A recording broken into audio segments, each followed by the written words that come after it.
Shatamanam Bhavati serial episode 11/24 25th November 2024 ఏం జరిగిందో చూద్దాం. ఊర్మిళ లాన్ లో కూర్చొని పేపర్ చదువుతుంది. పార్దు ఊర్మిళ దగ్గరకు వచ్చి అత్తయ్య నేను మీతో మాట్లాడాలి అని అంటాడు. అప్పుడు ఊర్మిళ మాట్లాడడానికి ఏముంది అని అడుగుతుంది. దానికి పార్దు ఈ ఇంట్లో ఏం జరుగుతుందో నేనేమనుకుంటున్నానో మీకు తెలుసు. దానికి ఊర్మిళ నేను నీ గురించి ఆలోచించడం లేదు పార్దు, నా కొడుకు గురించి ఆలోచిస్తున్నాను అని అంటే నేను కూడా కార్తీక్ గురించి మాట్లాడదామని వచ్చాను అత్తయ్య. ఒక్కటి గుర్తుపెట్టుకోండి, జరిగిన విషయం మొత్తం నేను మీతో చెప్పాను. మీరు నన్ను పెద్ద మనసు చేసుకొని క్షమించారు. నా చెల్లెలు బాను తప్పు లేదని తిరిగి వచ్చేయమని మీరు చెప్పారు. అది మీ మనసు.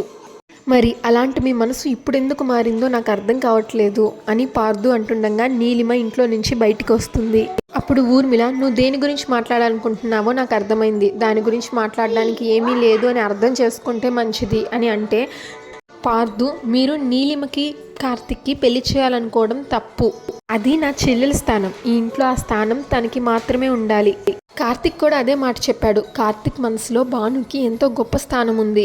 మీరు ఆ మనసుని కాదని ఆ ప్రేమని కాదని నీలిమకిచ్చి పెళ్లి చేస్తానంటే నేను అంగీకరించలేను అంటాడు పార్దు. కార్తిక్ ఒప్పుకోలేదు కాబట్టి సరిపోయింది, కానీ మీ నిర్ణయం మాత్రం మంచిది కాదు, ఇదే చెప్దామని వచ్చాను అని పార్దు అంటాడు ఊర్మిళతో. అప్పుడు ఊర్మిళ నువ్వు నా నిర్ణయాన్ని తప్పుపడుతున్నావు, మరి నువ్వు చేస్తుందంతా కరెక్ట్గానే ఉందా? చూడు పార్దు, ఒకే రకంగా ఎప్పుడు ఆలోచించడం అనేది మంచిది కాదు. ముందు నీ ఆలోచనలో మార్పు తెచ్చుకో. నువ్వు ఇలా ఒక పక్షం వైపే ఆలోచిస్తావు కాబట్టే నీ కొడుకును కూడా నువ్వు దూరం చేసుకున్నావు. చూడు, ఈ రోజు నా కూతురు బాధపడుతుంది అన్నా తనకి గర్భకోశం మిగిలిందన్నా దానికి కారణం నువ్వు. అరే, కంటికి రెప్పలాగా కాపాడుకోవాల్సిన భార్యని అవసరం ఉన్నప్పుడు నువ్వు వదిలేసి వెళ్ళిపోయావు. మీటింగ్ ఉంది వెళ్ళాను అని అందరితోటి చెప్తున్నావు, కానీ నువ్వేం చెప్పినా సరే జరిగిపోయిన నష్టాన్ని, నా కూతురి కడుపులో కరిగిపోయిన రూపాన్ని నువ్వైతే తిరిగి తీసుకురాలేవు కదా. నేను ఇది నీ తప్పు అంట, నువ్వు చేసిందే అంట, నీ వల్లే ఇదంతా జరిగింది అని అంటాను. ఒకవేళ నేను అలా అంటే నీకెంత బాధ అనిపిస్తుంది? ముందు నీ ఆలోచన ధోరణి మార్చుకుంటే ఇలా జరుగుండేది కాదు అని నేను అంటున్నాను. దాని గురించి ముందు నువ్వు ఆలోచించు అంటుంది ఊర్మిళ పార్దుతో. ఇంకా కార్తిక్ పెళ్లి విషయం అంటావా, అది నా కొడుకుకి సంబంధించిన విషయం. దాని గురించి నేను ఆలోచిస్తాను. ఒక తల్లిగా నా కొడుకుకి ఏది మంచి జరుగుతుంది అని అనిపిస్తే నేను అదే చేస్తాను. ఈ విషయంలో నువ్వు జోక్యం చేసుకోవడం నాకు నచ్చదు, నీకు అవసరం లేదు కూడా. నువ్వు చూసుకోవాల్సింది నీ భార్యని. చాందిని బాధపడకుండా, తను కన్నీళ్లు పెట్టుకోకుండా తన్ని బాగా చూసుకోవాల్సిన బాధ్యత నీది. ముందు నీ బాధ్యతని నువ్వు సక్రమంగా నిర్వర్తించి అప్పుడు ఇంకొకరికి సలహాలు ఇవ్వు అంటూ మొహం మీదే చెప్తుంది ఊర్మిళ పార్దుకి. ఇదంతా పక్క నుంచి గమనిస్తున్న నీలిమ హ్యాపీగా ఫీల్ అవుతుంది. ఇంకా రాధ కొండపైన గుడికి వెళ్తుంది. అక్కడ ఉన్న జనాలు ఏంటి రాధ ఒక్కతే గుడికొచ్చింది అని అనుకుంటారు. అప్పుడు ఇంకొక ఆవిడ అంతే కదా, ఆ ఇంట్లో ఉంటున్నా ఇప్పుడు తను ఒంటరి మనిషే కదా, ఎవరి వల్లనో తల్లి కాబోతుంటే పెద్దమ్మగారు మాత్రం ఊరుకుంటారా? అవునే, వాళ్ళదెంత పెద్ద కుటుంబం, ఆ ఇంటికి చెడ్డ పేరు వస్తే ఆవిడ మాత్రం ఎందుకు ఊరుకుంటుంది అని అనుకుంటూ ఉంటారు. భాను అదంతా విని అలా వెళ్ళిపోతుంది గుడిలోకి. భాను అమ్మవారికి దండం పెట్టుకుంటుంది. అమ్మ జగన్మాత, నీ ముందు ఎవరు నటించలేరు. నీకు తెలియని నిజం అంటూ ఈ జగంలో ఏమీ ఉండదు. అందుకే ఒకరోజు నా జీవితం ఏ మలుపు తిరుగుతుంది అని నీ దగ్గర మొరపెట్టుకున్నాను. మరుక్షణమే నా కడుపులో ఒక రూపం పెరుగుతుంది అన్న నిజాన్ని నాకు తెలిసేలా చేసి నువ్వేంటో నిరూపించుకున్నావు. నేనేంటో నాకు తెలియని పరిస్థితుల్లో ఉన్నప్పుడు నా కడుపులో ఇంకో రూపం పెరుగుతుంది అన్న నిజాన్ని నాకు తెలిసేలాగా చెప్పావు. ఆ భారాన్ని నేను మోస్తూ నన్ను అమితంగా ప్రేమించే మనిషిని పెళ్లి చేసుకోకూడదని నిర్ణయించుకున్నాను. కానీ ఎంతో గొప్ప మనసున్న మురారి గారు నా మనసుని చూశారు. జరిగిన గతంతో తనకి సంబంధం లేదు అని చెప్పారు. ఆ గొప్ప మనసుని చూసి ఆ మనిషి పెద్ద మనసుని ఎలా అర్థం చేసుకోవాలో కూడా నాకు అర్థం కావట్లేదు. కానీ నా జీవితంలో జరిగిందేంటో తెలియని నాకు ఇంకొకరి జీవితంలోకి వెళ్ళే అర్హత లేదు అని నిర్ణయించుకున్నాను. అందుకనే మురారి గారు నన్ను ఒప్పించి పెళ్లి చేసుకుందామని ఎంత ప్రయత్నం చేసినా వద్దు అని తాళిని నా మెల్లో నేనే వేసుకున్నాను. కానీ నా వల్ల ఆ తల్లి కొడుకుల మధ్య ఎలాంటి అపోహలు అగాధాలు రాకూడదు. వాళ్ళిద్దరి మధ్య దూరాన్ని పెంచడానికి కొంతమంది ప్రయత్నిస్తున్నారు, కానీ అలా జరగకూడదు తల్లి. ఎప్పుడూ వాళ్ళు ఒకలాగే ఉండాలి. వాళ్ళ మధ్య ప్రేమాభిమానాలు నిరంతరం అలాగే ఉండాలి. నీ జాతర అత్యంత ఘనంగా జరగాలి. నీ జాతర ఆగిపోవడానికి నేను కారణం కాకూడదని ఆ రోజు ఆ నిర్ణయం తీసుకున్నాను. ఇప్పుడు అన్ని నిజాలు బయటికి తెలిసినా నీ జాతర జరిపించాలని ఆ పెద్ద ఆవిడ నిర్ణయించుకున్నారు. చేతుల మీదుగా జరగడం లేదని నువ్వు ఆ కుటుంబం మీద ఎలాంటి ఆగ్రహం చూపించక తల్లి అని దండం పెట్టుకుంటుంది భాను. ఎందుకంటే ఆ పెళ్లి జరగకపోవడానికి కారణం నేను. వాళ్ళందరూ ఎంతో మంచి వాళ్ళు, ఊరి కోసం ఆలోచించే వాళ్ళు.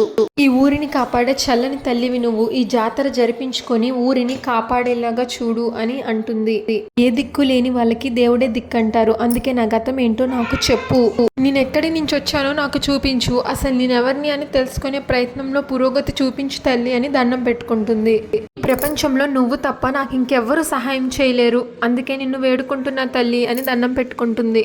ఇంకా ఊర్మిళ ఒడిలో చాందిని అలా తలపెట్టుకొని పడుకుంటుంది. ఊర్మిళ, అమ్మ చాందిని, జరిగిందేదో జరిగిపోయింది, నువ్వు అదే తలుచుకొని బాధపడుతూ ఉంటే నీ ఆరోగ్యం ఏమవుతుంది చెప్పమ్మా అని అంటుంది ఊర్మిళ.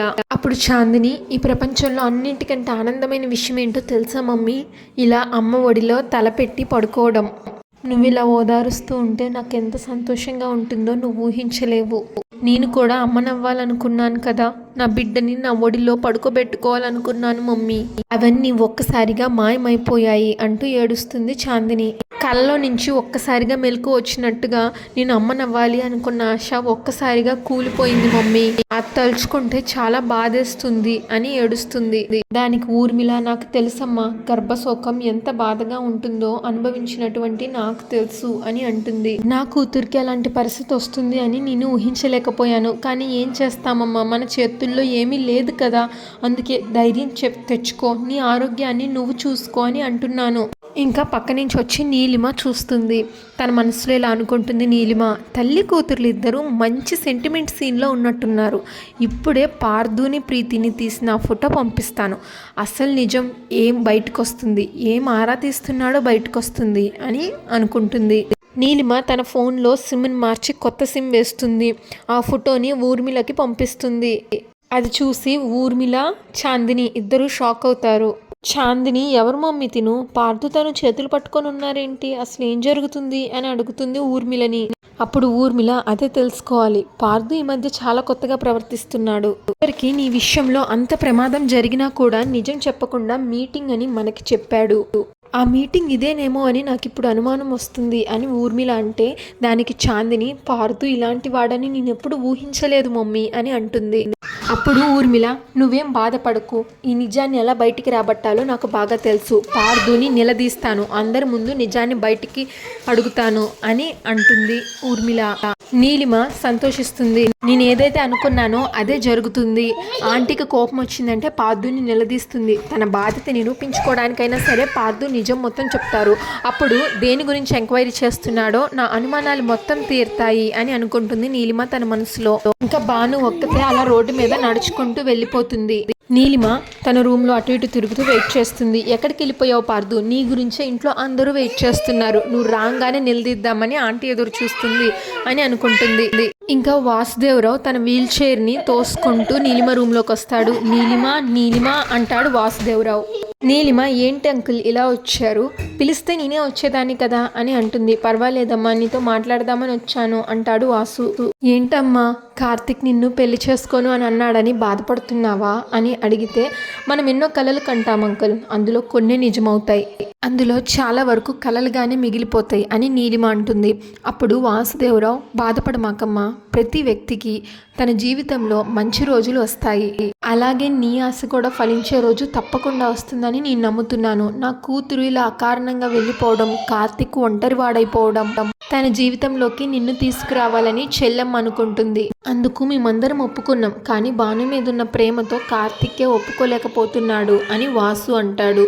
దానికి నీలిమ, పర్వాలేదు అంకుల్, కొన్ని పాపాలు శాపాలుగా తగులుతాయని నేను ఊహించగలను అని నీలిమ అంటే, దానికి వాసు, నువ్వు మాట్లాడుతుంది మీ మావయ్య గురించేగా అని అంటాడు. అప్పుడు నీలిమ తన మనసులో, నీకు అలా అర్థమైందా, సర్లే దీన్నే కంటిన్యూ చేద్దాం అనుకొని, అవును అంకుల్ అని అంటుంది. అందులో దాచడానికి ఏం లేదు కదా, మా మావయ్య గురించి మొత్తం మీకు తెలుసు, తను చేసిన తప్పేంటో కూడా మీకు తెలుసు, గుర్తు చేసుకోవడం కూడా అనవసరం అని అంటుంది నీలిమ. దానికి వాసు, తప్పు చేయని వాళ్ళు ఉండరమ్మా, కానీ దాన్ని తెలుసుకుని సరిదిద్దుకునే వాళ్ళు కొంతమందే ఉంటారు. మనం చేస్తుంది తప్పు అని మనకు తెలిసిన రోజు ఆ పొరపాటు మనల్ని ఎంత బాధిస్తుందో. మీ మావయ్య అది తెలుసుకోకుండానే వెళ్ళిపోయాడు అంటాడు వాసు. నీ మీదున్న పిచ్చి ప్రేమతో తను ప్రాణాలు తీయడానికి కూడా వెనుకాడలేదు, కానీ చివరికి ఏం జరిగింది, తనే ప్రాణాలు కోల్పోయాడు, అకాల మరణాన్ని చూశాడు అంటాడు వాసు. అది చనిపోయిన మనిషి మీద ఎవరికి పగ ప్రతీకారాలు ఉండకూడదు. అందుకే మొన్న పార్దు మీనాక్షికిను వాళ్ళ డాడాకి తద్దినం పెడతానన్నప్పుడు మీ మావయ్యకి కూడా తద్దినం పెట్టమని నేనే చెప్పానమ్మా అని అంటాడు వాసు. అది ఆశ్చర్యంగా చూస్తుంది నీలిమ.